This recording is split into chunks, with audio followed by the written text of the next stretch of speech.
احنا رقم واحد، والذهب دايما للذهب. النادي الاهلي بطل السوبر عن جدارة واستحقاق.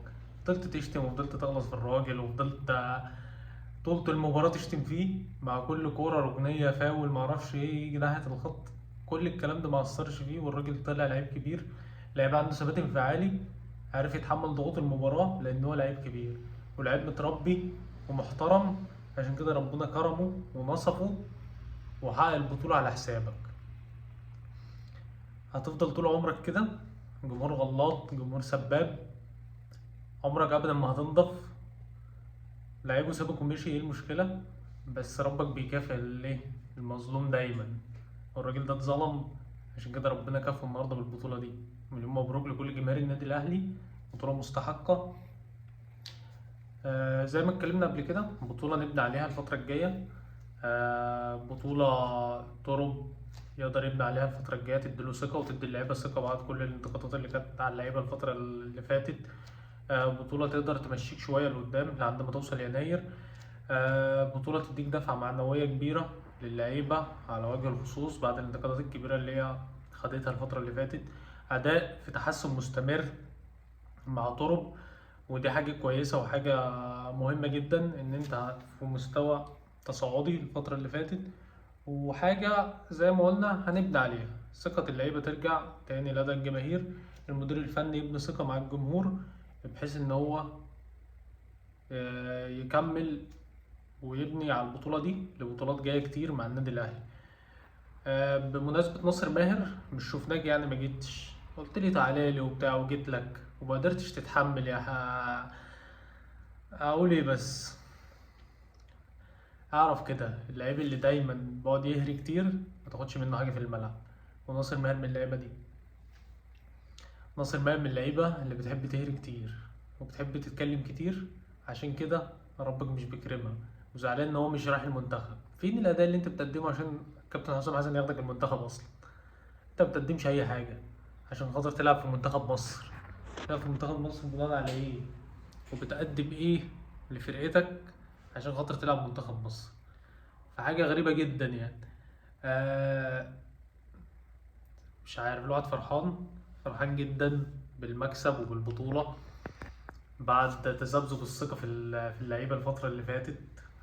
الواحد رجع تاني، خد دفعه معنويه كويسه، عشان خاطر عندك بطولة الدوري وعندك بطولة أفريقيا. خسرت نقط كتير في الدوري، بس تقدر تعوض إن شاء الله الفترة الجاية، ونقدر إن احنا نكمل في بطولة الدوري. طبعا بطولة أفريقيا لسه انت داخل على دور مجموعات، فلسه بدري فيها جدا. فترة توقف هتفيد المدير الفني الفترة الجاية، ويقدر إن هو يحسن من مستوى الفرقة أكتر وأكتر. طبعا مش وقت نتكلم على أي سلبيات. شفت طبعا لقطة زيزو وهو ما بيسلمش على هشام نصر، الجماهير تشتم اللعيب، كل الكلام ده. بس لعيب راجل. اللي استغربته ان الراجل واخد راجل المباراة في مباراة المصري وراجل المباراة في مباراة الزمالك وما ياخدش افضل لاعب في البطولة. دي حاجة كانت غريبة بالنسبة لي. زيزو كان يستحقها. بن شرقي لعيب كبير جدا، انا من البداية مقتنع بيه من ايام ما كان في الزمالك ان هو لعيب كبير، ولعيب ما يقعدش دكة لاي حد بصراحة حتى لو تريزيجيه نفسه. بن شرقي لعيب كبير قوي يا جدعان، وده رأيي فيه ومش هيتغير حتى لو كان مستواه ايه.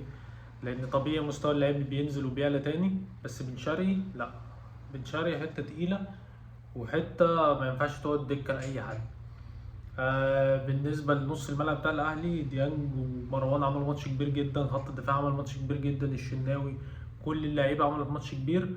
وكل اللعيبه كانت قد الثقه وقد المسؤوليه، وقدرت ان هي تفرح الجماهير، وقدرت ان هي ترجع ثقه الجماهير فيها مره تانية.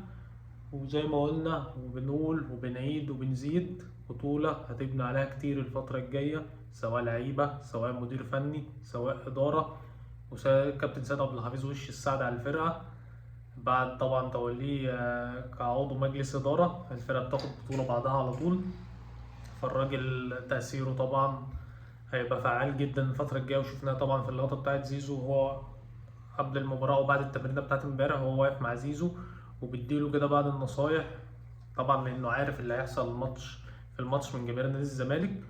وده اللي حصل فعلا، والراجل قدر إن هو يتخطى كل الكلام ده ومركز في الملعب، وقدر إن هو يقدم أحسن حاجة عنده وقدر ان هو يحط على نادي الزمالك.